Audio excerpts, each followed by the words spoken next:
साहेब नमस्कार. हो साहेब, माझं नाव तुषार कदम.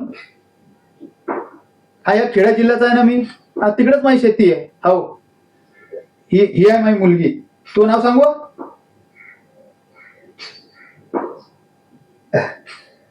हाव ना साहेब, लय हुशार आहे ती. म्हणून ते इंग्लिश मीडियम मध्ये आणले तिले. नाही मी तर ते वकिलाने सांगितलं होतं की तुमचं ऑनलाईन आरटीचं झालंय म्हणून ऍडमिशन. ते काय म्हणतात ते जातीचा दाखला दिल्यावर होतं ना ते गव्हर्नमेंटने ठेवलेलं ना आमच्यासाठी. अरे नाही ना साहेब, पण तो तर सांगत होता की आपली ही शाळा 3 दायरेच्या याच्यात येते म्हणून. साहेब असं नका करू साहेब, तिचं 1 वर्ष पहिलेच वाया गेलेलं आहे. नकोच. नाही ना साहेब, मी त्याला दिलं ना, जातीचा दाखला दिला मी, माझं आधार कार्ड दिलं. हिचं नाही, हिचं जातीचा दाखला नाही. तो बोलला की वडिलांच्या जातीच्या दाखल्यावर होते म्हणून.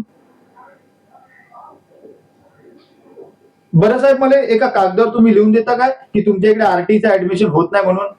त्या वकिलाला तर दाखवतो मी कमीत कमी. नाही ना, नाही ना साहेब, मी मामुलीचा शेतकरी आहे. एवढं एवढं लाख रुपये ऍडमिशन साठी कुठून आणू साहेब? असं नका करू.